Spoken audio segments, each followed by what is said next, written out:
Perkenalkan, saya Rifana Manggas yang akan memandu kalian nanti untuk mengenal ke-8 resiko yang ada di buku manajemen risiko karya Irham Fahmi. Untuk resiko selanjutnya akan dijelaskan nanti di detik berikutnya. Oke, stay tune. Halo teman-teman investor dan pebisnis, pernahkah Anda mendengar pepatah tak ada bisnis tanpa risiko?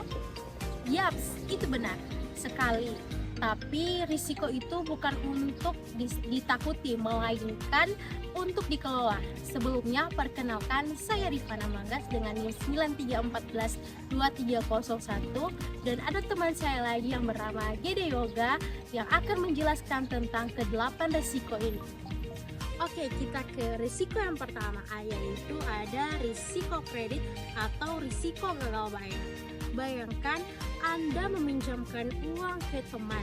Risiko kredit adalah memungkinkan teman Anda itu tidak mengembalikan uang. Otomatis Anda akan merasa kerugian. Contohnya, bank kasih KPR ke nasabah, nasabahnya kena PHK dan nggak mampu bayar cicilan bulanan, jadi zongdol dan bank akan... Risiko kedua yaitu risiko suku bunga atau risiko bunga naik turun.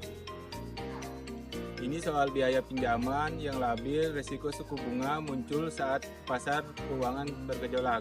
Contoh simpelnya, Anda punya cicilan mobil dengan bunga mengembang, tiba-tiba Bank Indonesia naikkan suku bunga acuan.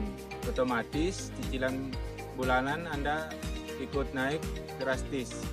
Dompet langsung tipis dan... Baik teman-teman, selanjutnya ada risiko yang ketiga, yaitu risiko operasional atau risiko human error dan sistem bobrok. Ini risiko paling dekat dengan keseharian kita. Risiko operasional adalah kerugian akibat kesalahan internal, karyawan yang salah input data, sistem IT down, atau bahkan bencana alam kecil yang ada di kantor. Contohnya, staf gudang salah kirim 1000 unit produk karena human error input alamat. Ini bikin perusahaan rugi ongkir dan perusahaan juga bakal rugi reputasi. Untuk risiko selanjutnya akan dijelaskan oleh teman saya. Jadi selanjutnya yaitu risiko keempat, yaitu risiko pasar atau risiko harga labil. Di sini mungkin Anda mempunyai niat investasi, Anda harus wajib tahu ini. Risiko pasar adalah potensi kerugian karena harga aset di pasar atau saham, falas, komoditas bergerak melawan posisi kita. Contoh simpelnya, Anda bila membeli saham A seharga 1 juta per lembar, besoknya pasar panik gara-gara isu global. Harga sahamnya anjlok, jadi harga saham tersebut mencapai 500. Rugi bandar. Nah, selanjutnya ada risiko kelima, yaitu risiko valuta asing atau risiko kurs mata uang. Khusus yang suka impor ekspor, risiko valuta asing terjadi saat nilai tukar mata uang berubah tiba-tiba. Contohnya, Anda impor yang harus bayar barang pakai dolar AS 1 bulan lagi. Hari ini kurs Rp15.000, pas bayar kursnya jadi Rp16.500. Biaya impor Anda langsung membengkak jutaan rupiah. Untuk selanjutnya ada risiko keenam yang akan dibawakan oleh teman saya. Oke, jadi selanjutnya yaitu risiko keenam, risiko perbankan atau risiko aturan main berubah.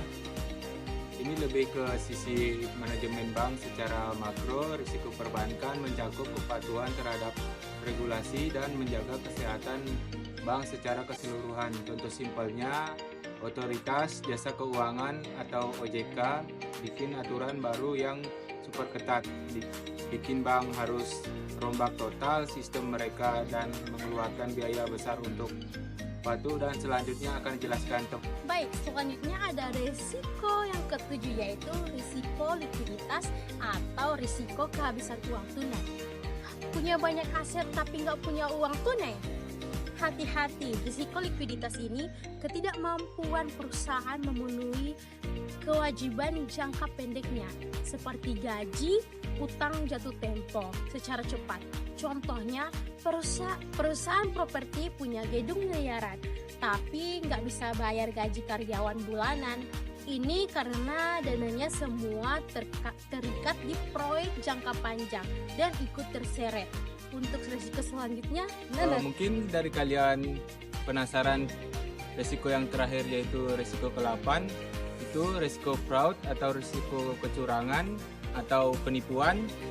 Risiko terakhir ini, risiko fraud, ini risiko kerugian akibat tindakan kecurangan yang disengaja, korupsi, penggelapan dana, atau penipuan laporan keuangan. Contoh simpelnya, manajer keuangan sebuah perusahaan diam-diam memanipulasi laporan untung atau rugi selama 5 tahun untuk mengkorupsi dana perusahaan. Oke, jadi itulah ke-8 risiko tadi saya dengan teman saya jelaskan. Saya Gede Yoga pamit undur diri.